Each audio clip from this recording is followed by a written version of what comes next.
The letter that saved my soul was the same one that damned the holiest woman I ever knew. I wrote it in secret, by the light of a single sputtering candle, my fingers numb with cold, and my heart pounding a frantic prayer. Not a prayer for deliverance, no.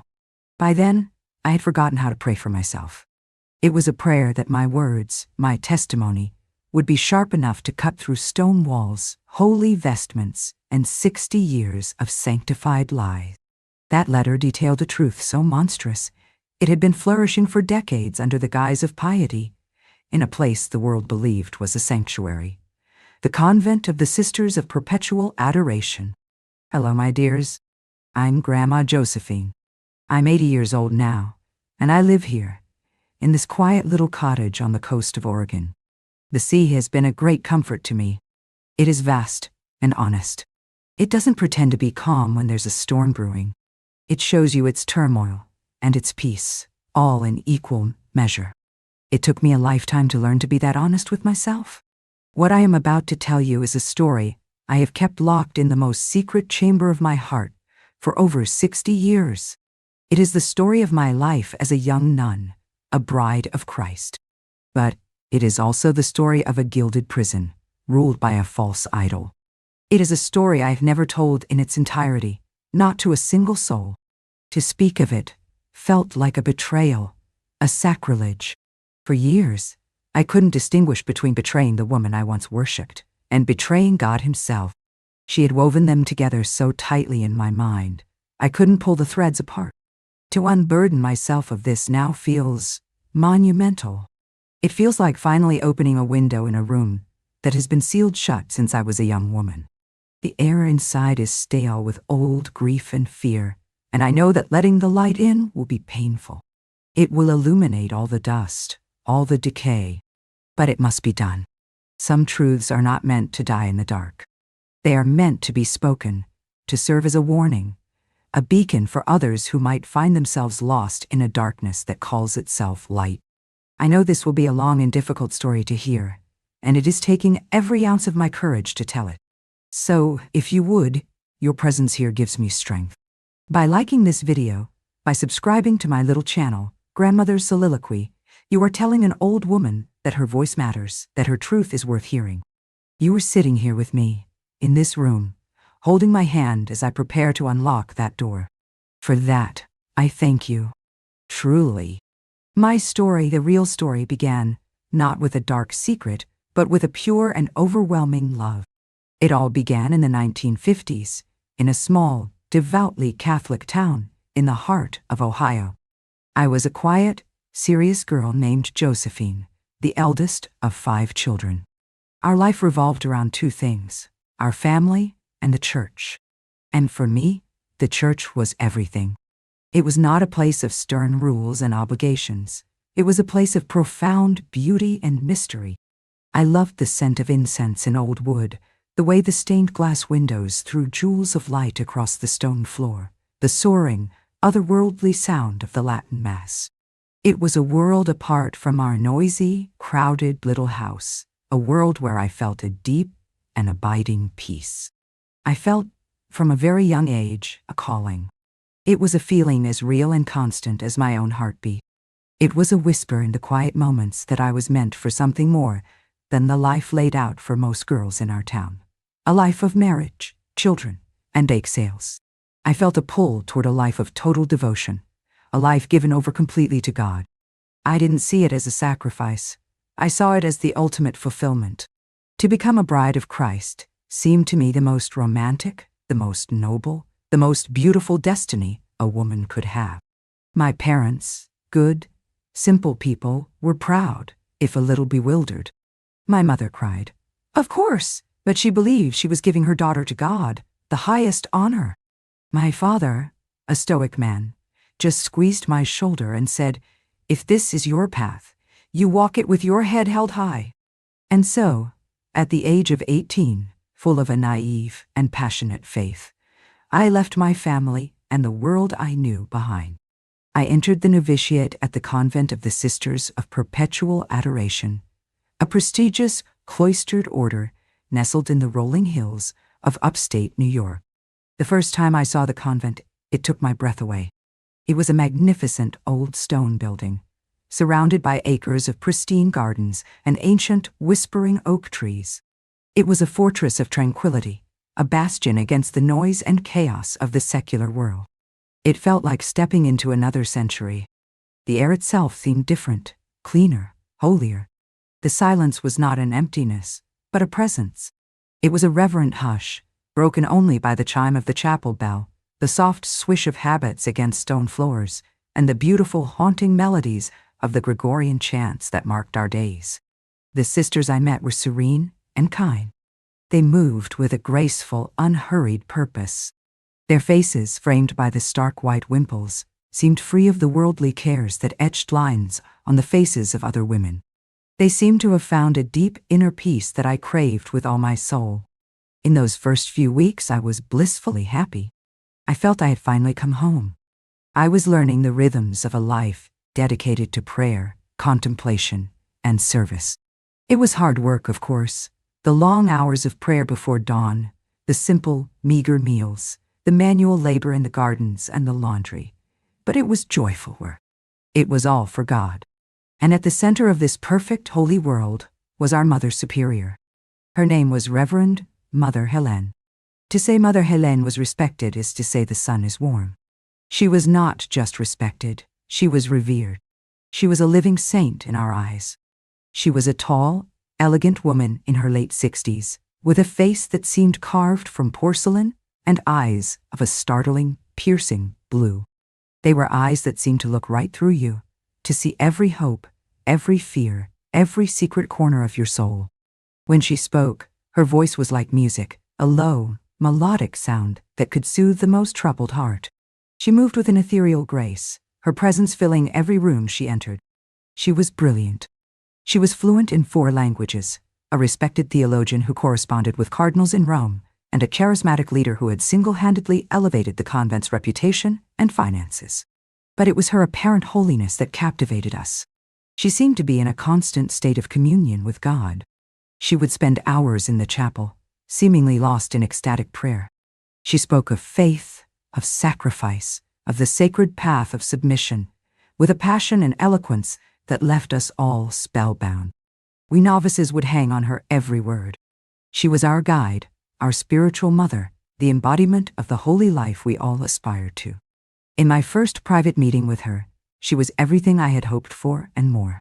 She held my hands in her cool, dry ones and looked at me with those piercing blue eyes. "Josephine," she said, her voice soft as velvet, "I have prayed for a soul like yours to join us. A soul with a true and passionate fire for our Lord. But fire can be dangerous, my child. It must be contained, disciplined, and purified. That is my work. That is our work here. We will strip away the dross of the world, your pride, your attachments, your self-will, until only the pure, refined gold of your soul is left to offer to Him. It will be a difficult path. It will be painful. But the rewards are eternal. Do you have the courage for such a journey?" I was so moved I could barely speak. Tears streamed down my face. Here was this holy woman, seeing my potential, promising to guide me on the most sacred journey imaginable. "Yes, Mother," I whispered, my heart overflowing with devotion. "I do." She smiled, a serene, beatific smile. "Good," she said, patting my hand. "Then your true life begins now." For the first year, I saw nothing but her perfection. I loved her with a fierce, daughterly devotion. I accepted every rule, every hardship, as a necessary step on the path to purification she had laid out. The convent was my world, and she was its sun. I willingly, joyfully, handed her the key to my soul, trusting her to shape it, to make it worthy of God. I was a lamb, and she was my shepherd. It would be a long, long time before I realized that some shepherds do not lead their flock to green pastures. Some led them to a quiet, orderly, and beautiful slaughterhouse. The process of purification, as Mother Hélène called it, was a slow and insidious poisoning of the spirit. The gilded bars of our cage were forged one by one, each one presented as a holy instrument of God's will. The first, And most powerful bar was the rule of grand silence. In most convents, this is a practice reserved for certain hours, a time for quiet contemplation. But at perpetual adoration, under Hélène's rule, it was a pervasive, near-constant state. We were forbidden from speaking to one another outside of designated supervised recreation periods, and even then, our conversation was to be limited to spiritual matters. At first, I accepted this as a necessary discipline. It was meant to quiet the worldly chatter of our minds and turn our thoughts toward God. But I soon realized its true purpose. The silence was a tool of isolation. It prevented the formation of friendships, of alliances, of any private solidarity between us. We were a community of strangers living side by side, each of us alone with her own thoughts, her own doubts, her own fears. We couldn't whisper a word of comfort to a sister who was weeping in the chapel. We couldn't share a moment of simple human connection with the sister working beside us in the garden. The silence created a vacuum, and the only voice allowed to fill that vacuum was Hélène's. She was the sole narrator of our lives, the only source of information, of guidance, of truth. Was this truly God's will? The question started as a tiny, disloyal whisper in my mind. The God I had fallen in love with was a God of communion, of fellowship. He gave us voices to praise Him, yes, but also to comfort one another. This enforced silence felt unnatural. It felt like a cage for the soul. I remember one day, working in the laundry next to a young novice named Sister Agnes. She was a sweet, timid girl with large, fearful eyes. She pricked her finger with a needle, a deep, painful jab, and let out a small, sharp gasp of pain. Her eyes met mine for a fleeting second, filled with a plea for a simple human response. I opened my mouth to whisper, "Are you all right?" But I caught myself.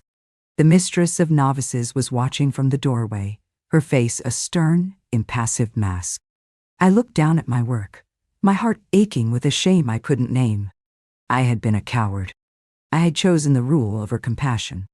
And I felt in that moment that I had failed not just Agnes, but God Himself. The second bar of the cage was what Hélène called holy correction, but which I now know was systematic, psychological abuse. There was no physical violence, no beatings. Hélène was far too clever for that. Her cruelty was refined, spiritualized. It was administered through public shaming and humiliation, all under the guise of teaching humility. Every week, we would have a chapter of faults. One by one, we were required to kneel before Mother Hélène and the entire assembled community and confess our sins of the past week. These were not great sins. They were the smallest, most human of imperfections. A moment of distraction during prayer. A fleeting feeling of pride in a task well done. A lingering thought of one's family. We had to confess these things aloud, and Hélène would then dissect our failings with surgical precision. Her critiques were never angry. They were delivered in her calm, melodic voice, which made them all the more devastating. "So, Sister Josephine," she might say, her blue eyes filled with a look of sad disappointment. "You confess to feeling pride because you baked a perfect loaf of bread. The sin here is not the pride, my child. It is the attachment. You are still seeking the approval of the world, even in the shape of a loaf of bread. You are serving your own ego, not God. You are serving your own ego, not God. You will spend your recreation period this week scrubbing the refectory floor, and with every I would rise from my knees, my face burning with shame, my spirit crushed. And it wasn't just me. She had a unique, intuitive cruelty, a gift for finding each sister's particular vulnerability and pressing on it. For Sister Agnes, who was frail and often ill, it was her weakness of body. "Your constant ailments are a sign of a weak will, Sister Agnes," Hélène would say.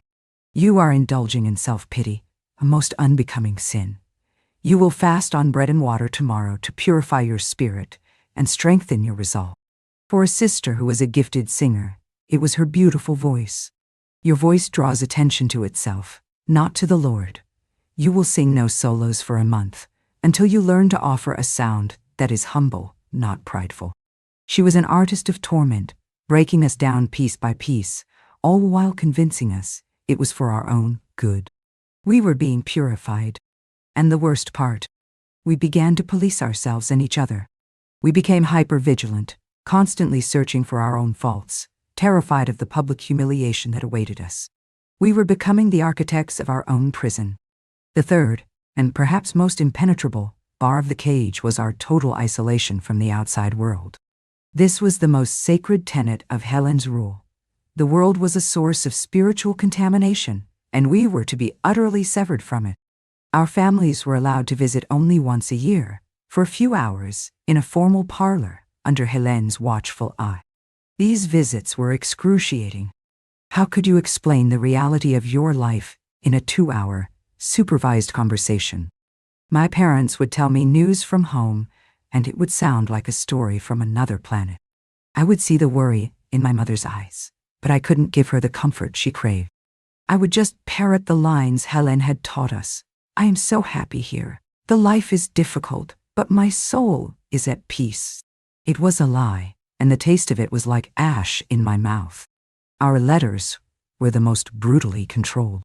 We were allowed to write home once a month. We would write our letters and then submit them, unsealed, to Mother Hélène for her review. They would come back to us a few days later, with entire sentences and paragraphs crossed out in thick black ink. Any expression of doubt, of loneliness, of anything other than perfect, joyful contentment was censored. Your family does not need to be burdened with your spiritual struggles, sister, she would explain. It would only cause them to worry. We must present them with a face of serene faith. Incoming mail was also subject to her censorship. She would read every letter before giving it to us. Sometimes, letters would never arrive at all. Sister Agnes' mother was gravely ill for months. Agnes would wait, her face pale with anxiety, every time the mail was distributed. But no letter came. Weeks later, after her mother had passed away, a letter finally arrived from her father, a heartbreaking note full of grief and confusion. "Why did you not write, my child? Your mother asked for you every day." Agnes collapsed in a heap of pure, agonized grief. I learned later, from a lay sister who worked in the office and was horrified by what she saw, that Hélène had received several letters from Agnes's mother, pleading for a word from her daughter. Hélène had simply read them and thrown them into the fire. She had judged them to be a worldly distraction that would interfere with Agnes's purification. That was the moment my doubt began to crystallize into a cold, hard horror. This wasn't holiness. This wasn't protecting our souls. This was a monstrous sociopathic need for absolute control. Hélène wasn't serving God. She had replaced him. She had made herself the sole arbiter of our lives, our thoughts, our connection to our families, our very reality. The God of love and mercy had no place in the convent of perpetual adoration. There was only Hélène. My inner world became a battleground. I would go to the chapel, kneel before the crucifix, and try to pray, but my prayers felt hollow. Who was I praying to? The merciful Father of my childhood, or the cruel, capricious God who wore Hélène's face? I felt my faith, the very bedrock of my existence, cracking beneath my feet. I was terrified. To lose my faith was to lose everything. I started keeping a secret diary, a small, cheap notebook I had managed to hide. I would write in it at night, by candlelight, my hand trembling. I wrote down everything I saw, everything I felt. The public humiliation, the censored letters, Agnes' silent, unending grief. I didn't know why I was doing it. I suppose it was a desperate attempt to hold on to my own sanity, to create a record of a truth that was being systematically denied every single day. That secret diary, that testimony of a frightened young woman, was the beginning of my rebellion. It was a tiny, flickering candle of truth in a suffocating, holy darkness.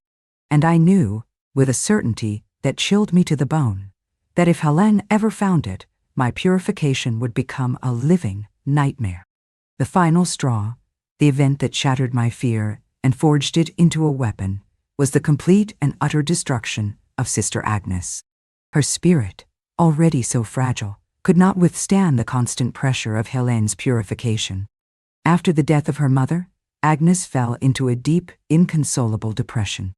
She would weep silently for hours in the chapel. She grew thinner, more translucent, her large eyes swimming in a sea of perpetual unshed tears.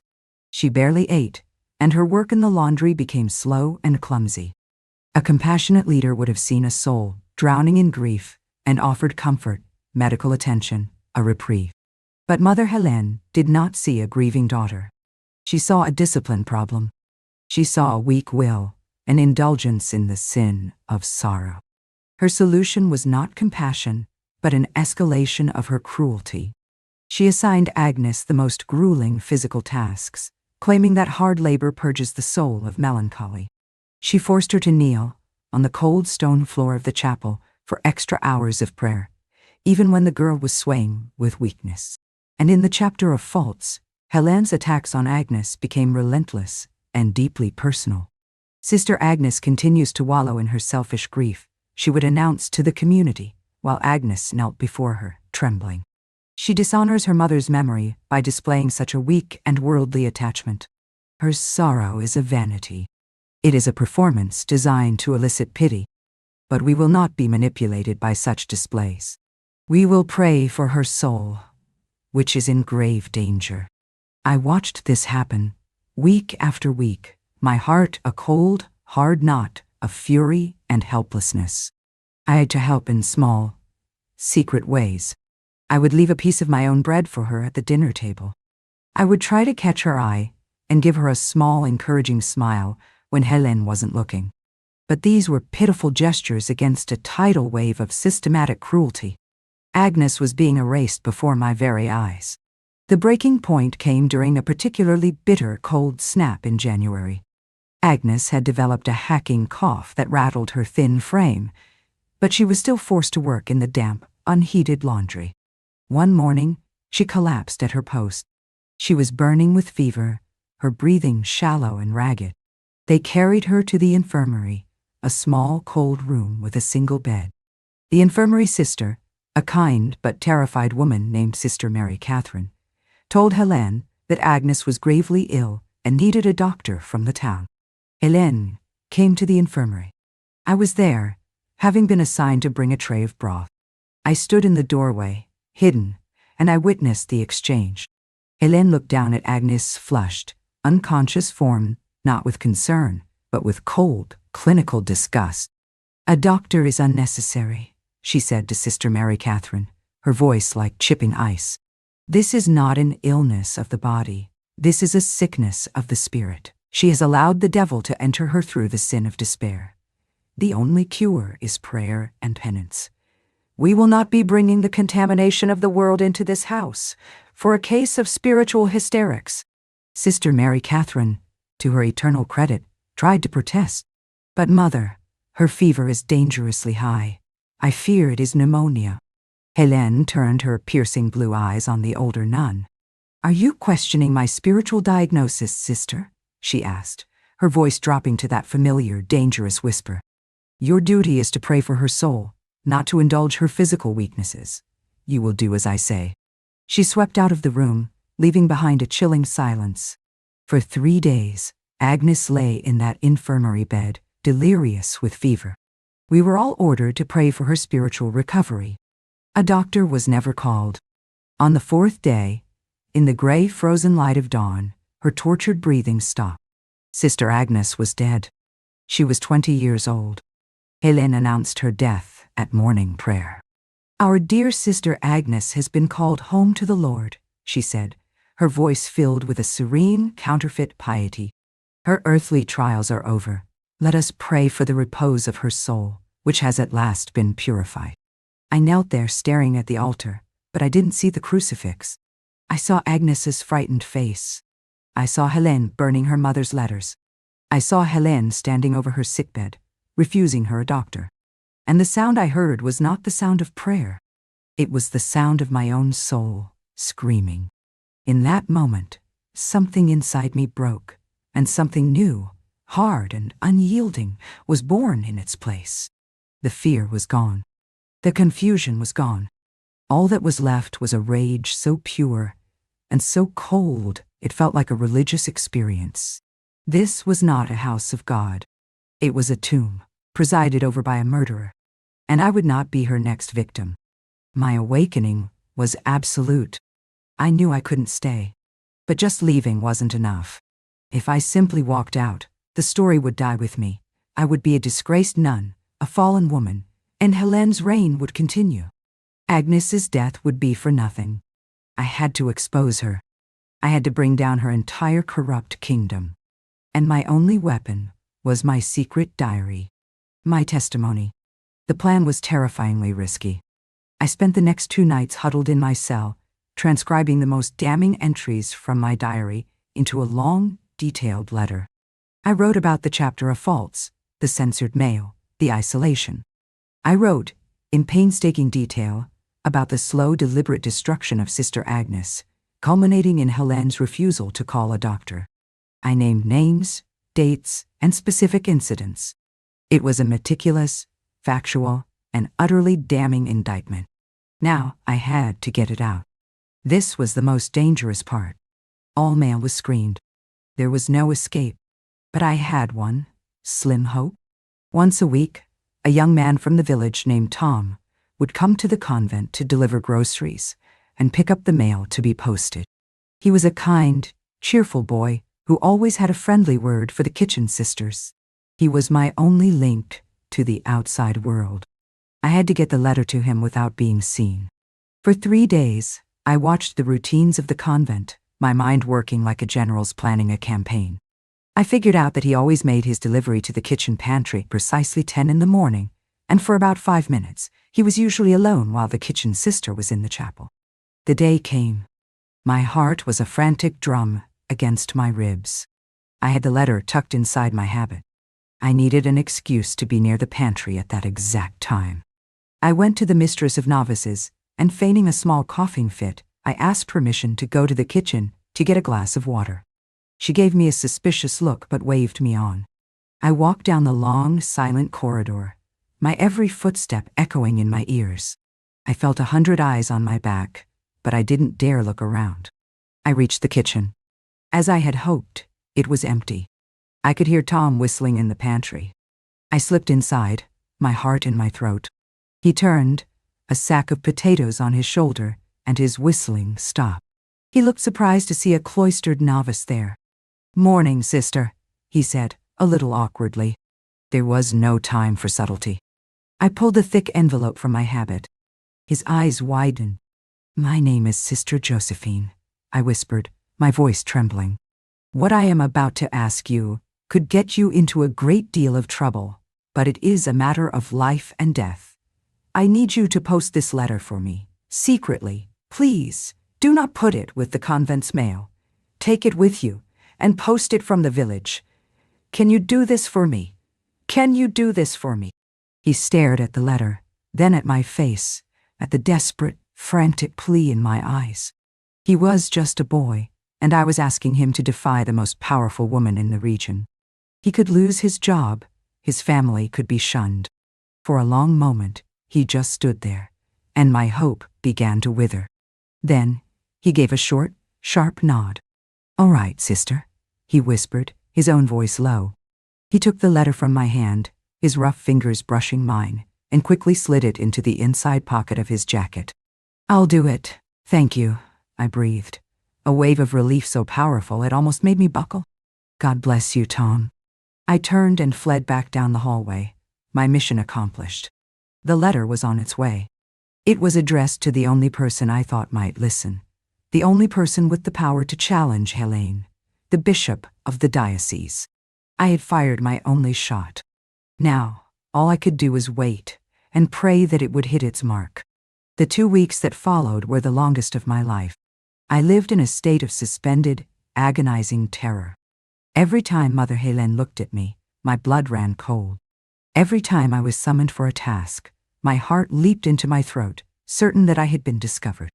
I played the part of a devout, obedient novice, my face a carefully constructed mask of serenity, while inside, my soul was a screaming vortex of fear and anticipation. Did the letter arrive? Did the bishop read it? Did he believe me, or did he dismiss it as the hysterical ramblings of a troubled young woman? The answer came on a crisp, bright Tuesday morning. We were in the middle of our morning prayers in the chapel when the heavy oak doors at the back swung open. This was unheard of. All heads turned. Standing in the doorway were 3 men in dark suits. One of them, a stern-faced man with graying hair and a heavy gold cross around his neck, I recognized from photographs. It was Bishop Connolly. A collective gasp went through the chapel. Mother Hélène, who was leading the prayers from the front, froze. Her back went rigid.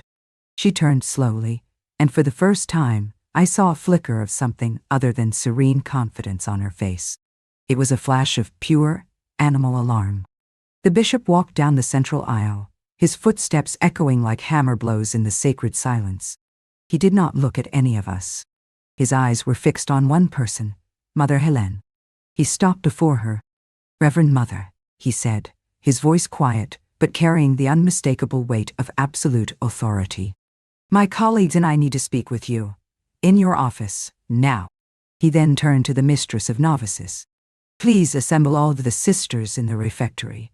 We will be speaking with each of you, privately." It was happening. My letter had hit its mark. The investigation had begun. The next few days were like a slow-motion earthquake, shattering the very foundations of our world.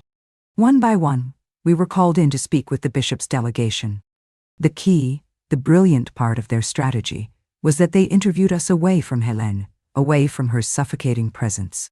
And for the first time, in the safety of that private room, the sisters began to talk. The timid whispers of doubt and fear, suppressed for years, found their voice. I was one of the last to be called. I sat before the bishop and his aides, and I told them my story again, this time with my voice, not just my pen. I told them everything, and they listened, their faces growing grimmer with every word. The tide had turned. The dam of fear had broken, and the truth came rushing out.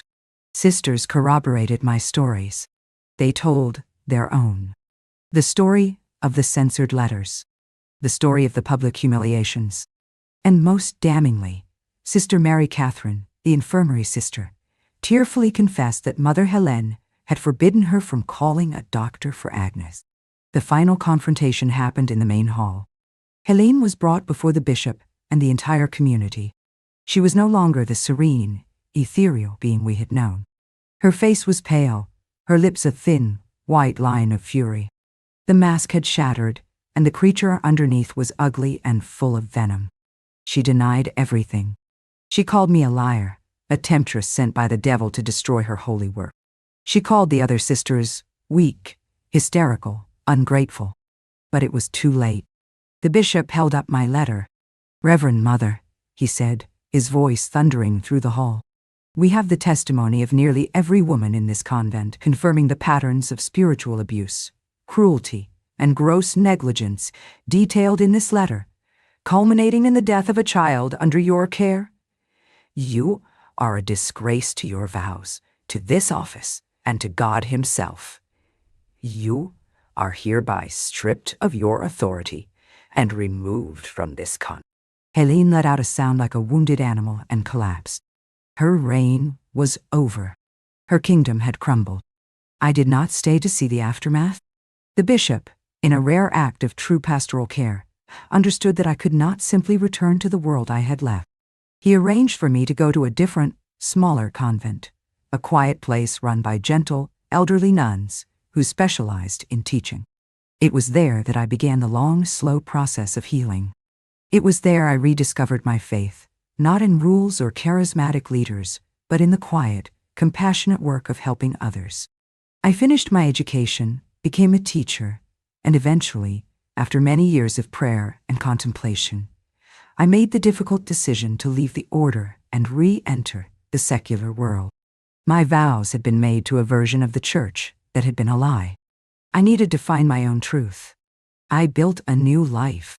I married a kind, good man, a widower who I met through my teaching work. I had a family. I found a different kind of service, a different kind of love. But I never forgot.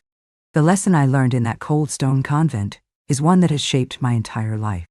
I learned that evil is most dangerous when it wears the mask of righteousness. The greatest tyrannies are not built on overt violence, but on the steady, insidious erosion of the soul, all done in the name of a higher good. It taught me that faith without compassion is just a weapon, and that piety without humility is the worst kind of pride. And so, my advice to you, my dears, is this. Be wary of any person, any institution, any ideology that demands you sacrifice your conscience on the altar of their authority. Be wary of anyone who tells you that your doubts are a sin, that your questions are a betrayal. True faith, true love, true goodness does not demand your silence. It is not afraid of your questions. It encourages your voice, your own inner sense of what is right and what is wrong. That little spark of God-given decency in your soul, that is your truest compass. Trust it. It will never lead you astray. Telling this story, it has been like opening a grave, but it needed to be done. Agnes needed a voice. All those silent, frightened young women needed a voice. Thank you for allowing me to be that voice today. Thank you for listening without judgment. If my story resonated with you, I ask that you please like, subscribe, and perhaps share it. There are many kinds of gilded cages in this world, and many people trapped inside them. A shared story can be a key, a whisper of hope that tells them they are not alone. Love, Grandma Josephine. See you in the next story.